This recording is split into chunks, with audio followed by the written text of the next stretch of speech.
Herkese merhaba. Bu videomuzda sizlerle birlikte bir tork kontrol devresi yapacağız.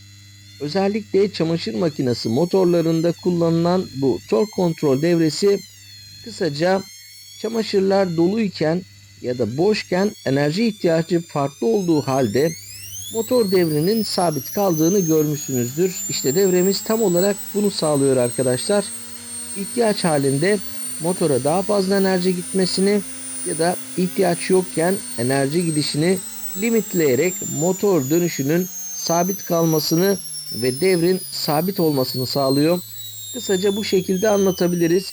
Ya da farklı bir örnekle anlatacak olursak rampa çıkan bir arabaya sabit hızla gidebilmek için daha fazla gaz basmak ve düz yolda giderken de ayağımızdan gazı çekerek yine hızın sabit kalmasının sağlanması gibi düşünebilirsiniz. Devrenin en büyük özelliği herhangi bir mikrokontrolcü ya da entegre bulunmaması. Bu devre tamamen piyasada bulabileceğiniz basit parçalarla oluşturuldu arkadaşlar. Devreyi yapmak isteyenler için videonun açıklamalar kısmında PCB'yi PDF formatında paylaşacağım. Ayrıca video içerisine devre şemasını entegre etmiş olacağım. Bunun nedeni özellikle farklı platformlarda iznim olmadan devre şemalarının paylaşılması arkadaşlar. Devre bileşenlerini monte ederken bir yandan da devrenin çalışmasından kısaca sizlere bahsetmek istiyorum. Çamaşır makinesi motorunun rotor kısmının arka tarafında bulunan bir takometrenin 2 adet optikuplöre gönderdiği sinyallerle bir transistör kontrol ediliyor ve bu transistörün baskıladığı triyak devreden geçecek olan enerji miktarını belirliyor arkadaşlar. Kısaca takometre hızlı döndüğünde daha fazla enerji üretiyor. Devre üzerindeki 20K'lık potansiyometre ile belirlediğimiz limitler doğrultusunda transistörümüz triyağın ne kadar güç göndermesi gerektiğini belirleyerek devir düştüğünde daha fazla enerji göndererek adeta bir motora gaz vermek gibi düşünebilirsiniz. Zaten son kısımda yaptığımız testte de bunu göreceksiniz. Motor devrinin sabit kalmasını, yük ortadan kalktığında ise yine giden enerjiyi limitleyerek arkadaşlar motorun istenilen devre inmesini ya da yine devir sayısının sabit kalmasını sağlıyor. Şimdi projemizi hazırlayalım ve son kısımda sizlerle birlikte test ederek videomuzu tamamlayabiliriz.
Devre bileşenlerinin PCB üzerine montajını tamamladık. Bu projeyi daha iyi hale getirebileceğimiz fikirleriniz varsa yorumlar kısmı sonuna kadar hizmetinize. Yorumlarda bunu belirterek bize bir geri dönüş sağlayabilirsiniz. Ayrıca projeyi deneyen arkadaşların geri bildirimlerini de yorumlar kısmında görmek istiyorum. Şimdi devreye güç veriyoruz ve sizinle devre şemasında paylaşmış oldum arkadaşlar. Gelin birlikte testimize başlayalım ve bakalım devre gerektiği gibi çalışıyor mu?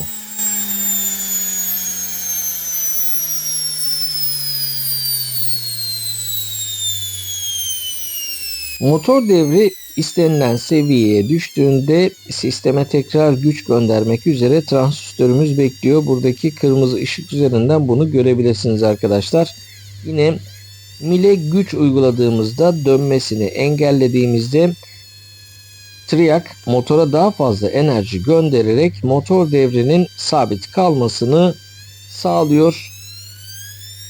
Buradan motor devrimizi kontrol edebiliyoruz arkadaşlar. İsterseniz bir voltmetre bağlayarak voltmetre üzerinde bu tepkileri sizlerle birlikte bir kez daha test edelim.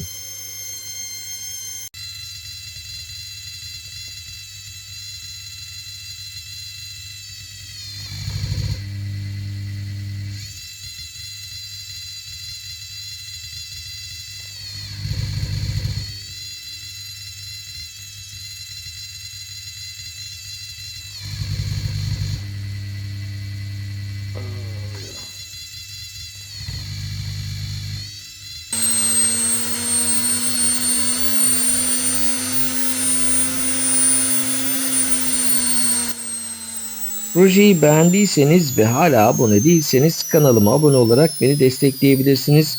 Ayrıca projeyi geliştirme ile ilgili fikirlerinizi bizimle yorumlar kısmında yorum yaparak paylaşabilirsiniz. Yine projede gördüğünüz eksiklikleri de geri bildirerek bizim bunu daha iyi hale getirmemize faydalı olabilirsiniz arkadaşlar. Yine bu projeyi deneyen arkadaşlar sonuçlarını paylaşırsa sevinirim.